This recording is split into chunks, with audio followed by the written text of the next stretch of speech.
पूजा doctor की पढ़ाई कर रही थी, लेकिन उनकी सास को उनका पढ़ाई करना बिल्कुल पसंद नहीं था। वह जानबूझकर उनको घर के कामों में उलझाए रखती थी। पूजा के घर उनकी सहेली आती है। नमस्ते आंटी, पूजा घर पर है क्या? सास, क्यों तो तू कौन है, तुझे क्या काम है मेरी बहू से? जी, मैं उनकी सहेली नीलम हूँ, कल उसका एग्जाम है तो उसके लिए किताबें देने आई थी। वही, अच्छा तू है नीलम जो सारा दिन मेरे फ़ोन पर बहू के कान भरती रहती है। देख लड़की, अगर आज के बाद तूने मेरी बहू को उल्टी सीधी बात पढ़ाई तो मुझसे बुरा कोई नहीं होगा। अरे खबरदार, आज के बाद तूने मेरी बहू को फ़ोन किया और दोबारा इस घर में दिखाई दी। अरे माँ जी, पता नहीं आप किस ज़माने की औरत हैं। मैं तो सिर्फ आपकी बहू की मदद करना चाहती थी, लेकिन क्या करे, बेचारी की किस्मत ही टूटी है, उसे आप जैसी सास मिली है। मैं जाती हूँ, ठीक है। हमको पूजा अपने पति के साथ घर आती है। माँ जी, मेरी बहन नीलम घर पर आई थी क्या?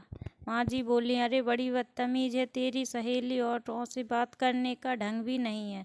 उसे मैंने बड़े बड़े ताने सुनाकर भगा दिया। बहू, अरे भगवान, अब क्या होगा, कल मेरा एग्जाम। सास बोली, अरे तेरी यह बेकार की पढ़ाई में क्या रखा है, बड़ी आई डॉक्टर बनने, चुपचाप घर के कामों में ध्यान दो। कल मेरी कुछ सहेलियां घर पर आ रही हैं, उनकी खातिरदारी में कोई कमी नहीं रहनी चाहिए।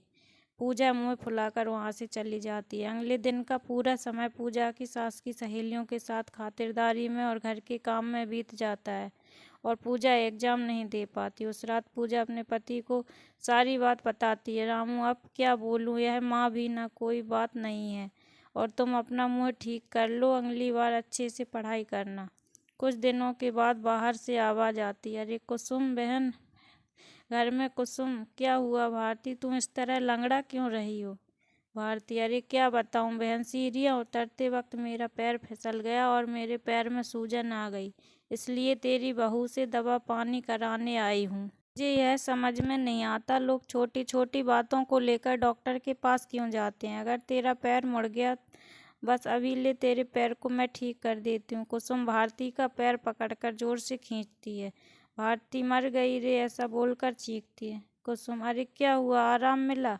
एक तो मेरा पैर पहले से मचका हुआ है, कहीं ऐसा ना हो कि ज्यादा मोच आ जाए। तू रहने दे, मैं चलती हूँ। और वो चली जाती है। थोड़ी देर के बाद पूजा घर पर आती है। माँ जी, अरे कहाँ मर गई थी सुबह से? माँ जी, अपनी किताबें लेने गई थी। पूजा अपने कमरे में चली जाती है। माँ जी, अच्छा, इन किताबों ने इनका दिमाग खराब कर रखा है, किताबें ही सारी मुसीबत की जड़ हैं।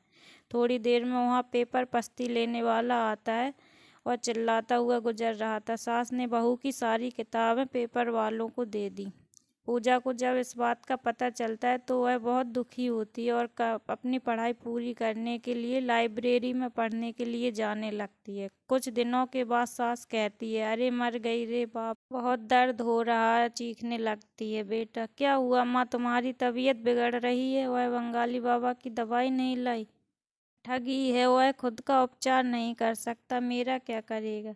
बेटा ठीक है, मैं पूजा को बुलाता हूँ।